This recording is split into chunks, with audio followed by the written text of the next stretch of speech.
ask is, if a young girl or woman came to you today and said, I think God's calling me into ministry, what are some of the important things that you want to make sure she would know before entering ministry? For me, a big part of what I think is important for young women and young girls to know is that they are not alone in this calling, in this journey. And I think it's very easy, especially if you haven't grown up with women in ministry around you, to think, oh, I'm by myself, this isn't going to look like anyone else's. And I think that part's important, as well as saying we're all on our own individual journeys, and it is going to look a little different from person to person. And not every woman in ministry's journey is the exact same. And there are different in every situation. And so I think going into it knowing that this is a journey, and it's a process, and you're not going to wake up one morning and be the perfect minister. That's not possible. But also that there are people to support you along the way, I think is really important. Good. I would tell her to be brave and listen to God, and to be brave and listen for God. And then to be brave and go out and find supporters and encouragers, to ask people to come on board with her and walk alongside her in this ministry journey. Because we can't do ministry alone. Be authentically yourself. Even though role models are wonderful, they're out there, they provide some, kind of guideposts along the way for us. But don't try to mimic them. Be authentically who you are. Because I think ministry's hard enough. And so if you're trying to do ministry and act like somebody else, I think that's crazy.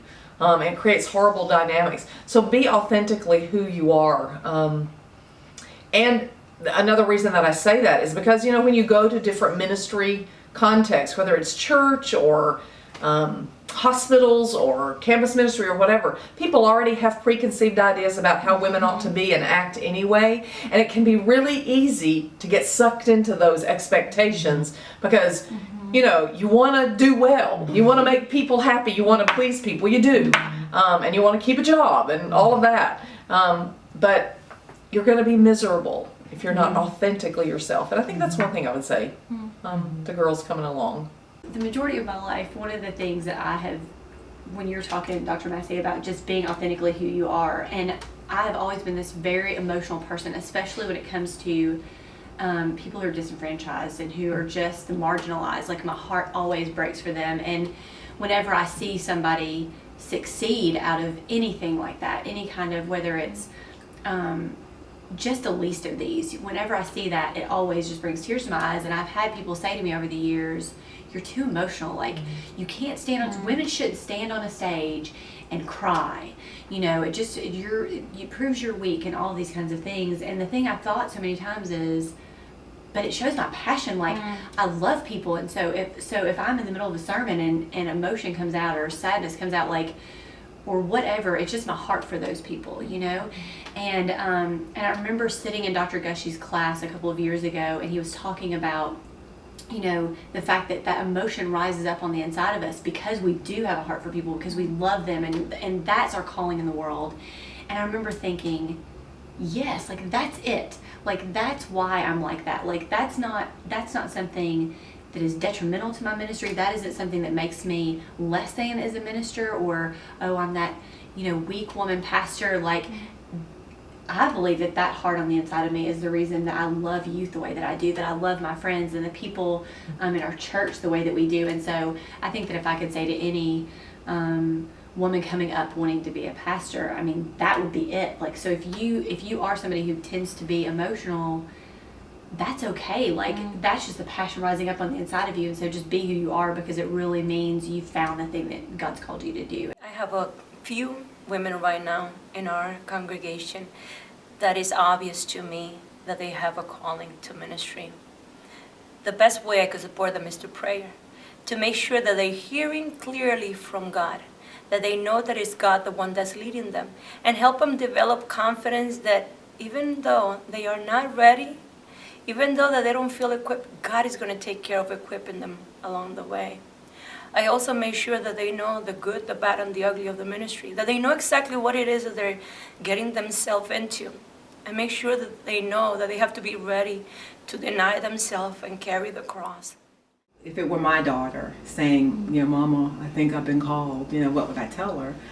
I think part of what I would tell her is you have to have stick-to-itiveness as well. My experience is not that women are not recognized.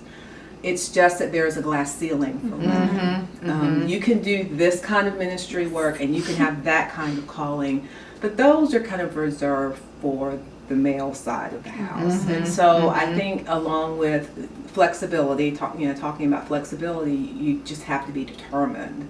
When you know who you are, I think you don't have to sound the trumpet, you just have to be it. And being it is a 24/7 job. And I really believe that when I see my ministry broadly, I see it wherever I go, whoever I'm with, when I'm at the grocery store, when I'm at the Jiffy Lube, when I'm away, flying on a plane, meeting, people wherever, and I'm at the airport, I'm in ministry. And so I don't see myself ever leaving my job presently. I don't think that's the plan. I won't leave my job, but I'm in ministry. And I'm as much of a minister when I'm away, doing the work of my profession as I am when I'm in a pulpit. So. One thing that I would say to women is what you just said. The women I see at McAfee, for instance, and other places, but McAfee because we're all there, they are some of the most gifted people I have ever seen in my life. I mean, the future of the church and the future of God's kingdom is just, it's so full of hope for me. And so I say to women, just do what you do best, and that will get the point across. Rather than the clawing and scratching and screaming that we had to do years ago, I don't think people hear that well anymore.